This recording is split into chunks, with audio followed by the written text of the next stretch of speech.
Imagine waking up shorter than your parents, not because of anything you did, because of something your whole family decided, generations ago, a decision that felt like progress at the time.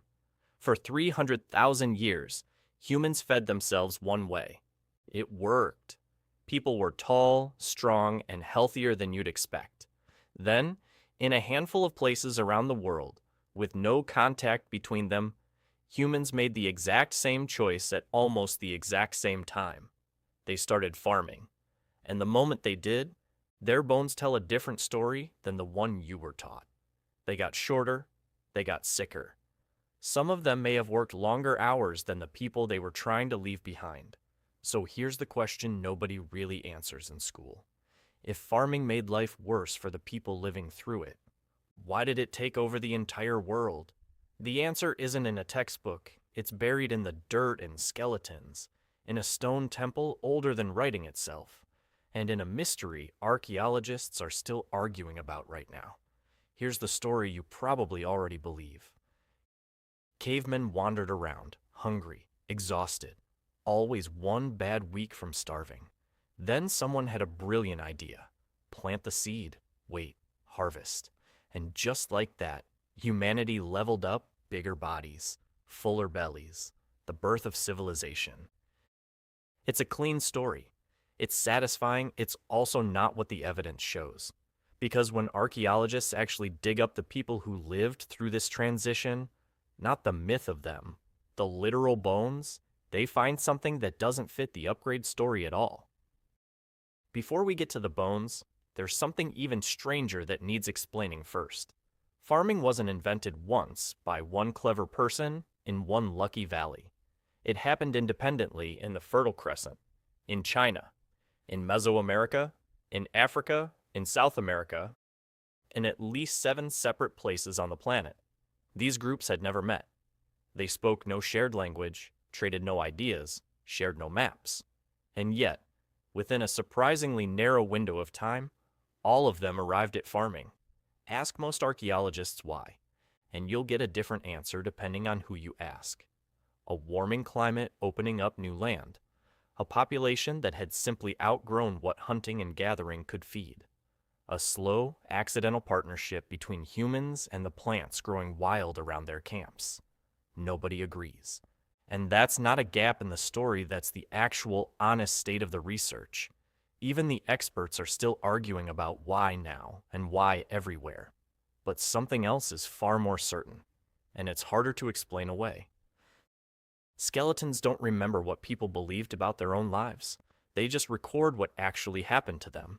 And when scientists compared the skeletons of hunter-gatherers to the skeletons of the earliest farmers who came right after them, the pattern was consistent, and it showed up on multiple continents. The farmers were shorter. In some regions, adult farmers stood as much as 4 inches shorter than the hunter-gatherers who came before them. Their teeth showed more cavities, a side effect of diets built around a narrow handful of starchy crops instead of a wide range of wild foods. Their bones showed more signs of malnutrition and disease. Researchers who've studied this shift describe it as a real biological cost, one that shows up again and again on different continents, in different eras, in study after study. The invention that was supposed to feed humanity better actually made individual bodies worse off, at least at first, which raises an uncomfortable question.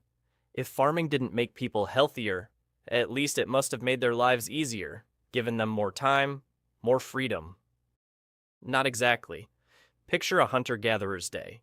Some research on hunter-gatherer societies suggests acquiring and preparing food may have taken as little as 4 or 5 hours in an average day, though other researchers argue that figure is too low once you count every kind of labor, and that the real number ran closer to what most people work today. Even by the more conservative estimate, though, the food gathering part of the day left real time left over.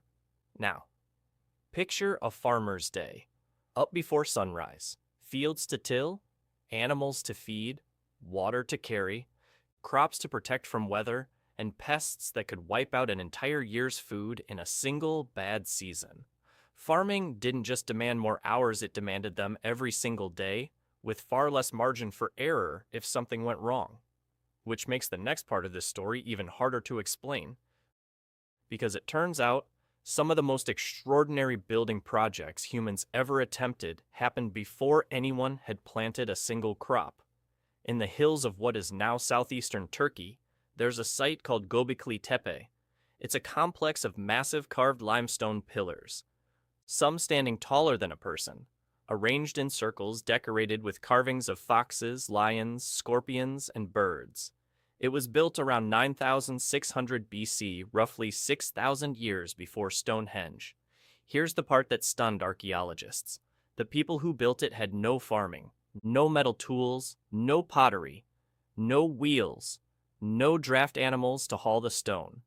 Just hunter-gatherers, coordinating hundreds of people, quarrying and hauling multi-ton blocks of limestone by hand, and setting them upright into a structure that took real planning and real organization to pull off. For decades, the accepted order of history was simple.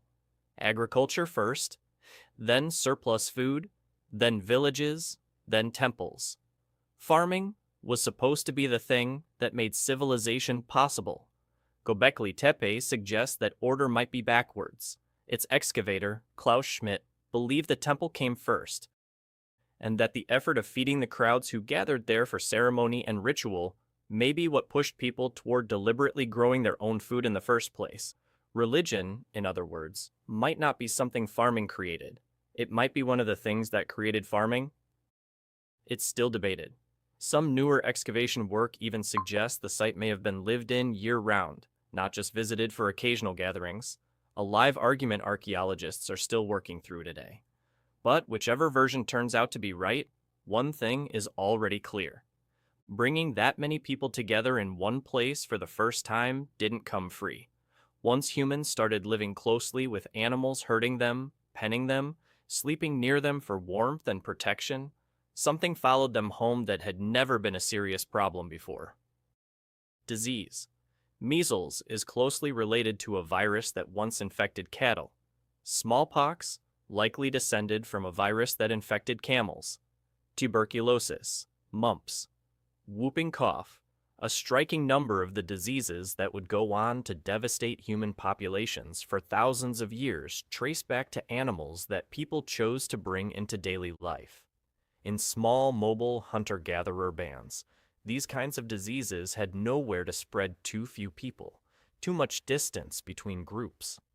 But once humans settled down, packed closer together, and lived side by side with their animals, they built the exact conditions those diseases needed to jump species and take hold. It's a strange kind of trade-off.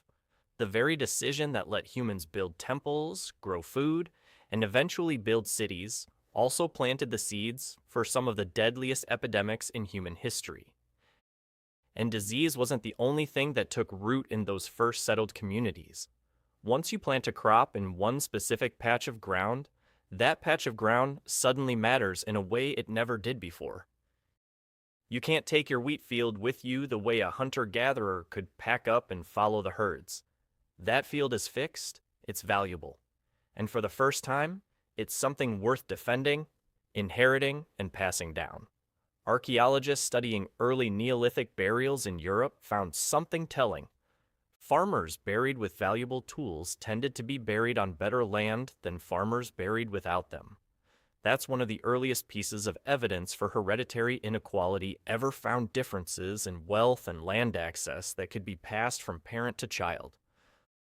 Hunter-gatherer societies weren't perfectly equal paradises, but the specific kind of inequality that gets inherited generation after generation appears to trace directly back to the moment humans started claiming fixed pieces of land as their own. Farming made people shorter. It made them sicker. In many cases, it made them work harder, not less. It introduced new diseases hunter-gatherers never had to face, and it planted the first seeds of inherited inequality. Which brings us back to the real question. If it was worse, in almost every way that mattered to the people living it, why did farming take over the entire world? The answer has nothing to do with what was better for any individual person. It has to do with numbers. A single acre of farmed land can produce dramatically more calories than the same acre of wild land ever could through hunting and gathering. By some estimates, 10 to 100 times more. More calories meant more children survived. More children meant more people. And more people meant farming communities simply grew faster than the hunter-gatherer bands living around them. It wasn't a contest anyone had to win by force most of the time. It was simple math, repeated over centuries. Farming populations outgrew foraging populations, generation after generation, until there was no contest left to have. The real story of the Neolithic Revolution isn't a story about progress making life better. It's a story about a strategy that was worse for the